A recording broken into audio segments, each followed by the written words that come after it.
kaddu ndaw ñu comme tous les jeudis ñu ànd ceeg Mouhamed Ndiogou Cissé borom le 31 janvier. ñu ngi lay ziar bisimilah dalal jàmm. waaw kay jërëjëf Seydou. tey nag sama xarit bu ko stressé démb barki démb dama ko gis muy live mu ne booy mooy ñàkk a jom ci tal naa live. démb la mu ne waaw booy bi di live booy bi tal naa live yéen. booy Rio la booy Rio la noonu la ma ne booy yàlla baax na booy dal la xel de. léegi problème mooy looy stressé. jarul stressé di. waaw baax yow yaa xoolal sa bopp ba ne mën nga see dugg nag wax dëgg yàlla jarul stressé di. baax na yàlla baax na. quelque chose de personnel. ay ca kon jarul stressé bisimilah dañuy effacé ñi siy nekk di wax rek. dañ ñëwaat si suñu thème. voilà nga ngay def sujet quoi. voilà tey kàddu ndaw ñi comme tous les jours yi dañuy ciblé benn ndaw boo xamante ni dafa nekk si yoon au moins pour def déclic comme ni ñu koy faral di waxee wala au moins servir d' exemple yenn jeunes yi nga xamante ni décollé guñu wala boog dañu ker ba mel ni man. tey nag ñu invité si kenn muy si Ahmed Tidiane Ba. mu nekkoon Maroc je pense que avant tout dañ koy bàyyi mu nuyoo. mais mu wax présenté boppam def présentation balaa ñu ñëw si yenn questions yi. Cheikh ñoo ngi lay nuyu. waaleykum salaam wa rahmatullah ñu ngi nuyu ñëpp di la nuyu Ndiogou. di la sant aussi ci opportunité bi ñu may. di la jox suñu nuyoo rek nga jàllale ko suñu mbokk mi di Seydou Nourou ak Mia. en fait ñun de bu ñuy présenté suñu bopp dina nekk lu gàtt ndax mun nañu wax ne ab ndongo lañ. ndongo daara lañ ñu ngi tudd Cheikh Tidiane Ba. jàng nañ nag am nañ suñuy diplôme en logistique ba pare dem Maroc eggali fa suñuy étude mais nag li ñu fi indi tey mooy comme ni nga wax rek dañuy yëngatu ci entrepreneuriat mais ci dans 2 domaines. benn bi ñu ngi yëngatu ci wàllum jaay jàllaabe. bi si topp ñu ngi ci agriculture bi comme sunu morom yu bëri rek dem nañ Maroc gis ni nit ñi di doxee ñuy jël suñu liggéey boole kook jaayum jàllaabe bi ba tey yàlla indi ñu fii ñu nekk di si sant yàlla bu baax a baax comme mbir yi moom ni ko ñun toujours dañuy référé wu ci kenn nag ñun suñu référence mooy Seydil Hadji Malick te day wax naan wasabru fi niamin lam uxsi iddataha ak wasabru an sawaati man ci yooyu lay doxee kon lu mu tuuti sax damay sant yàlla njaayum jàllaabe yi nag yàgg nañ si torop depuis bañ nekkee université Cheikh Anta Diop je peux dire parce que depuis 2018 ñoo ngi ci bien avant sax cela ñu si nekk di def ndànk-ndànk waaye début bi nag nekkul woon loo xam ne dañ ko jëloon pour jaay mais dañoo commencé woon di ko sol gis si suñu bopp te nit moom loo gis sa bopp yaakaar naa bu dee baax nga wala am nga benn esprit bi rek da nga koy partagé. looloo waral nag tey ñu dem ba am benn tour tuddee ko Ahmada Tidiane business. sunu benn mbokk di doomu Pape Idrissa Seck. moom moo ñu joxoon tur boobu macha allah ñu siy wëyal. di def ay jaayam jàllaabe. gannaaw loolu tamit ñu ngi ci wàllum aviculture bi yooyu yëpp day nekk amour rek amour lay nekk. aviculture ok waaw ñu ngi ci di yarum ginaar geeg yooyu noonu dañoo juddu bëgg ko donc di ko ci loolu lañ nekk di yëngu. ñu ngi koy def au niveau de Daara Jolof. ñu ngi ba Daara Jolof mais en même temps am nañ fii tamit base. à Kër Massar incha allah taala. ok man en l'entendant parce que dama yaakaar ni dafa dem ba Maroc c'est-à-dire comme ñenn ñi jàng bi xaw a compliqué ak nga ut leneen loo jàpp nga def business su jàllaabe mais mu ngi may wax ne ma fii la commencé jaay jàllaabe bi genre loolu moo def déclic bi yaa ngi wax sànq ne peut-être sànq bi la. mais pourquoi genre. continuer ko ba dem ba Maroc ak lan mooy différence bi nga ko commencé def fii ak bi nga demee ba foofu continuer ko fa.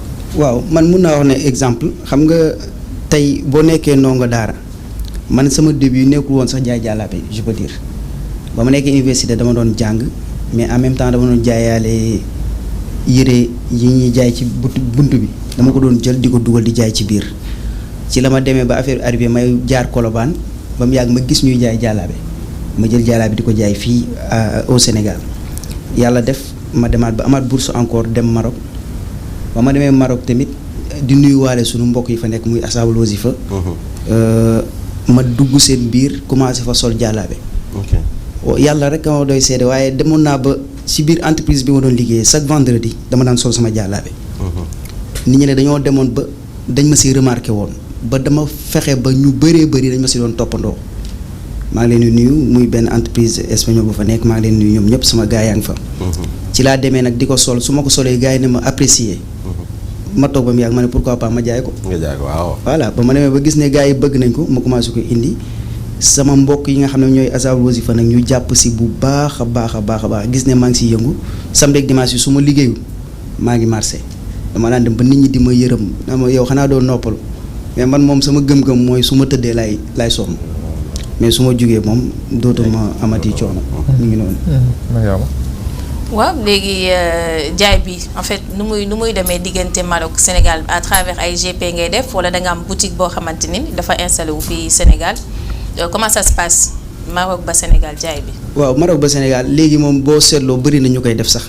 bëri na ñuy def GP ainsi de suite.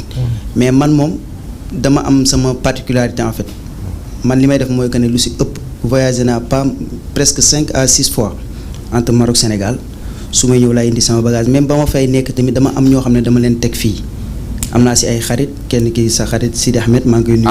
Sidi Ahmed muy sama waay macha allah kooku sama nit la ki ñu naan boole tamit. sa waay la boole Mbaro de boutique. mi ngi noonu yow de sama gars yi moom.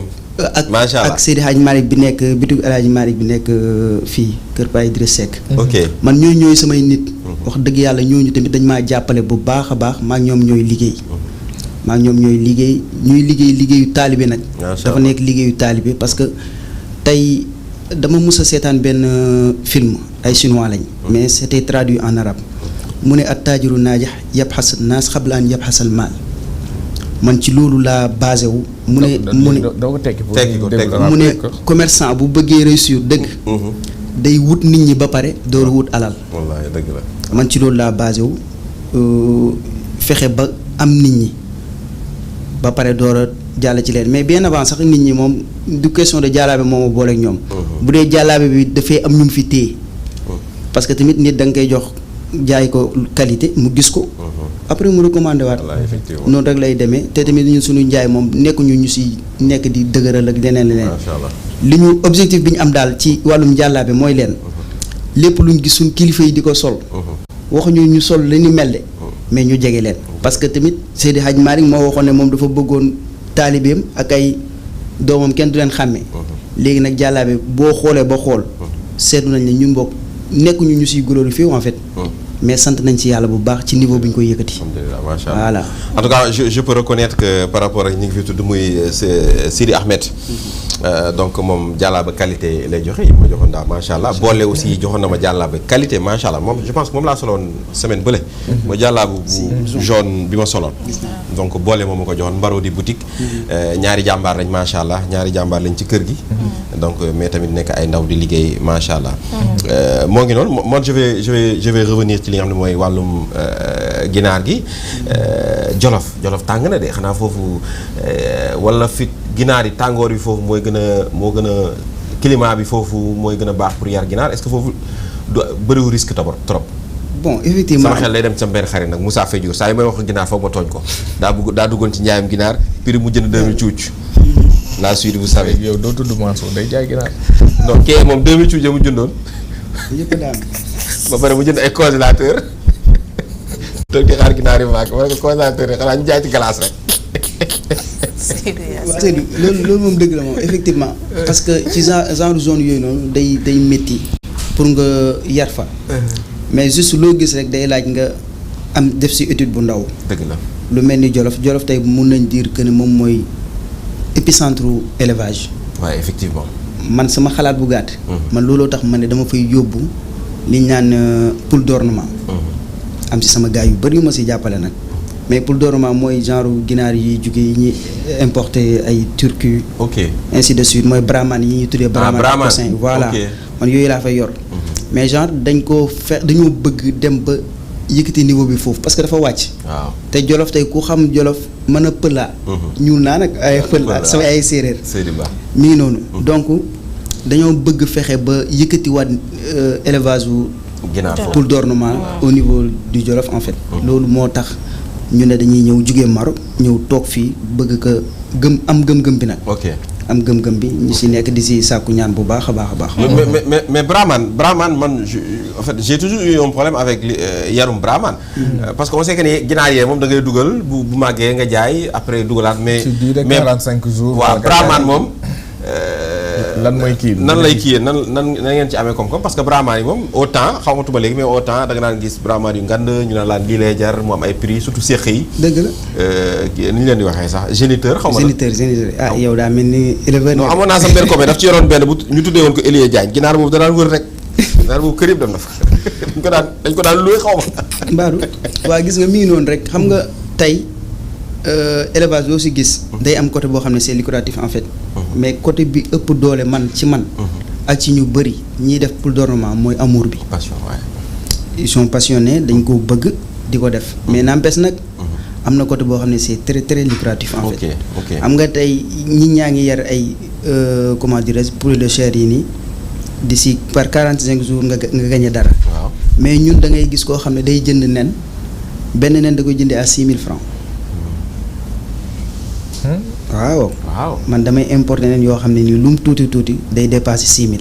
nen yooyu lu ci nekk. Brahman mooy Brahman waaw nenu Brahman bi da nga koy jënd day nekk comment dirais-je œuf fécondé lay nekk. léeg-léeg nga jënd 100 wala 200 nga ñëw 100 yi baax. waaw loolu mooy risque bi moom.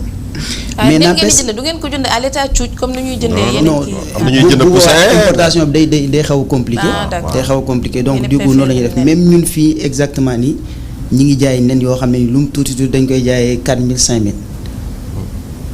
tu t'imagines bu dee nag cuuju Brahman yi wala day nekk 45 000 léeg-léeg ñu jaayee ko 35 tu vois alors que yow 35. boo jaayee ay omelette nenu Brahman ba jàpp la. nen yooyu kenn du ko omelette mi ngi noonu léegi yow da ngay gis ne nit ki day jaay ñaari. waaw da nga ko mos a omelette. yaa ngi nii yow mi ngi noonu omelette naa ko de. wallaay. day jaay ñaari cuuj mu nekk équivalent 35 ginaar. waay poulet de chair. ñaari cuuju Brahman. waay boo ko jaayee 35 000. day nekk 10. waaw 10 ginaar wax nga dëgg de. kon affaire bi noonu la loo si gis rek am na côté boo xam ne nii c'est lucratif. ok beneen bi mooy loolu mais yemuñu ci ginaar ñun dañuy yar ginaar dañuy yar xar lépp. pël daal moom. pël moom yar boo ñëwoon suñu kër ga loo fa dul gis mi ngi noonu. lépp daal moom foofu macha allah. en tout cas Jolof moom comme ni nga ko waxee donc c'est le noyau un peu donc de l'élevage au Sénégal. et puis gars yi fa nekk ñu ngi ciy góorgóorlu bu baax. moi j'ai bien aimé quand je suis parti à Linguère j'ai vu usine soow yi fa nekk. j'ai bien aimé et puis soow yu neex la ñuy defar. usine soow yi foofu ñu ngi récupérer soow yi ci pël yi. di ko transformer. transformer di ko jaay. je pense qu'il y a même Aly Ngouille Ndiaye am na ci benn suma juumul. am na ferme bu mag macha allah donc yooyu c'est des choses yoo xamante ne c'est à encourager. c'est important en tout cas kon on peut dire que ne secteur boobu doon macha allah daal yéen a ngi ci gis seen bopp. waaw ñu ngi siy gis suñu bopp parce que xam nga tey nit bu ñëwee toog liggéeyu deful dara. waaw ku daan liggéey man Maroc laa ne kon daan fa liggéey. ma ba ko fa ñëw toog. kon kay maa ngi si gis sama bopp. kon gis nga ci sa bopp. ñu naan mag du fecc yàlla naa dee. waaw ñu naan ndox mu tàgg suukar saa. ñu ngi ciy gis suñu bopp te tamit ay taalibe lañ. loolu tamit nañ ko ne ko si ñëpp xam. macha allah parce que taalibe ni muy dundee moom mooy loolu ñun moom bu ñu amee suñu quiétude rek. le reste bu ñu dund suñu alal boo xam ne ni bu lew la. comme ni ko Seydi Hadji Malick rafetal leen ni ngeen di utee seen alal. ñu ngi koy jéem a fexe ci lu ñu mën. alhamdulilah. waaw kon nag ñu ngi si sant yàlla bu baax a baax. d'accord mais bu ñu dellusee aussi ci mbirum jàllaabe yi parce que li nga wax également tout à l'heure tey ñiy jaay jàllaabe bëri na. di ko jëlee Maroc wala yeneen ci ay dëkk mais naka la ñu mën a ràññatle aujourd'hui jàllaabe bu baax bi ci wàllum fil bi la ci wàllum tissu bi wala ci wàllum prix bi. parce que non seulement dañuy gis différenciation yu bëri am ci njëgu prix beeg fil bi wala voilà tissu bi nu ñu mën a xàmmee ne bii jàllaabe bu baax bi la comme yow yàgg nga cee yëngu di ko jaay.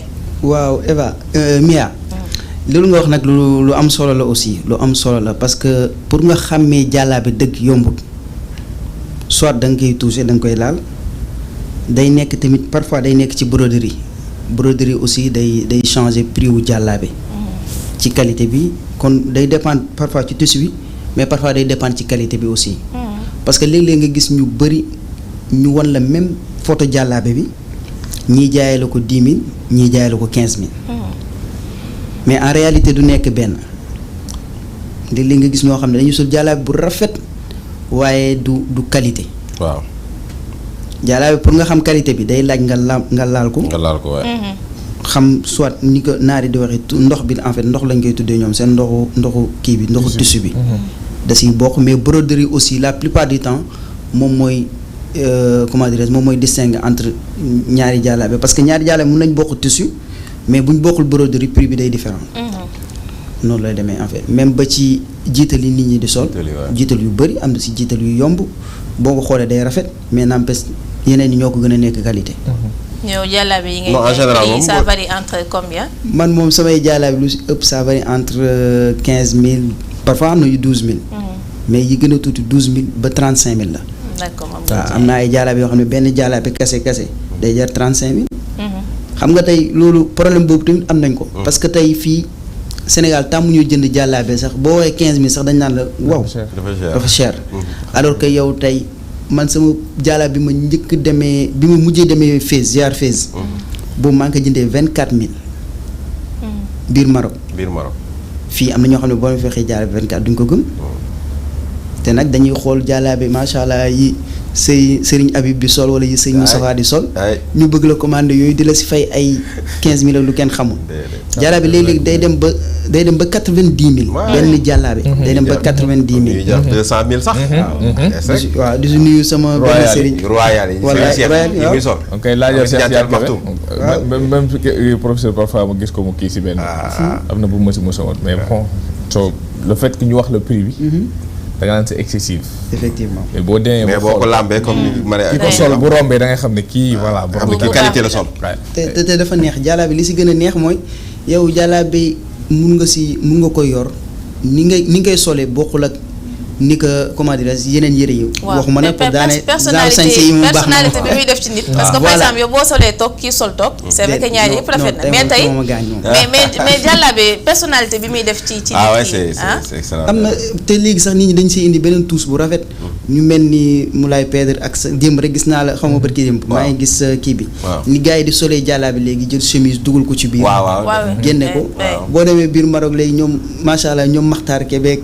ñu naan sama gars yi foofu dañoo commencé sol jàllaabe léegi dañuy sol jàllaabe teg si comment dirais benn costume mais affaire bi dafay rafet dañ koy harmoniser parfois day am benn touche bu ndaw boo xam ne nii nit moo koy def ci jàllaabe mu mun a dem ak kuñ naan jaawoo gis nga moom sama waay la jaawo gis nga ci event kii yi passé bur yi passé chaque jour benn jàllaabe la ma wax mais maa ngi koy nuyu au passage jàpp na bu baax nag wax dëgg yàlla ci liggéey bi macha allah. c'est dernière question rek par rapport ak ñaar yëpp muy que ça soit muy ci côté jàllaabe wala ci côté ginaar yi yan difficulté ñoo la gën a marqué ci ñaari cheminement yëpp bon day xaw a compliqué ñu ne difficulté en fait parfois nag lépp loo gis moom mënut a yomb mais daal liñ mun a wax ci côté jàllaabe mooy problème mu leb bi di si jëkkal bu baax nag mais xam nga tey nit ay mbokk lañ te parfois boo amee yenn du ma wax sax yenn xol yi waaye nit boo séqeek moom yenn teraanga yi lu mu la wax da nga koy gëm boo mënul histoire doo liggéey di lebale de ñun yàlla def nañu boo mënee noppi nii di kii di maslaa nii pànk nañ trop waaye nag côté boobu moom yàlla daf ñu see nattu mais des fois aussi je pense que loolu mooy risque jaaykat aussi ah. dafa bokk ci ay risque jaaykat. parce que souvent aussi pour écouler peut-être il faut nga déplacer mooy tax léegi nag retour yi nag. recouvrement moom fii lañ ko fekk fii lañ koy bàyyi. loolu da ngay recouvrer ba sonn. loolu daal mooy suñu principal problème. parfois nga def ko génne sa alal bu bëri sax jox nit ñi ñu wax la période bi par après la yàlla xam doy na dañ lay tardel mais nag sant yàlla rek. alhamdulilah parce que ñun loolu du tax ñu découragé parce que ba ñu si door a dugg nag am na ñu si avisé woon nañu. dafa moytul jàllaabe jaar naa si ay ñu borom yi tur sax ñoom ñëpp loolu moo leen daaneel mais ñun moom ñu ngi si sant yàlla bu baax te tamit dañ see am jàppale ku mel ne sunu mag ñu ngi koy nuyu muy Fatima moom mooy sunu taawu kër man moo ma si teg loxo bu baax a baax a baax a baax waaw kon même si bu méttee sax duñ ko yëg mais côté ginaar yi moom lenn rek mooy problème bi mooy parfois dañuy am taux de mortalité bi parfois. parce que léeg-léeg da ngay toog ba mu yàgg benn épidémie dugg rek xam fu mu jógee bi laay. loolu moom éleveurs yëpp xam nañ ko comme récemment nii rek deele naa si kenn xamul nu mu toll. plus de 30. waaw du ay baramaan rek. effectivement mais yooyu ñoon daf lay permettre bu la yëkkatiwaatee rek nga xam ne yow. day parce que day jouer ci sa iman en fait. effectivement yooyu ñu dañ koy def mais dañ siy jaamuwaale yàlla. ci ñaari liggéey yëpp nag. c'est important. mu ngoog on va revenir sur toi bu ñuy tëj incha allah histoire tout simplement ñu gën la encourager gën la féliciter.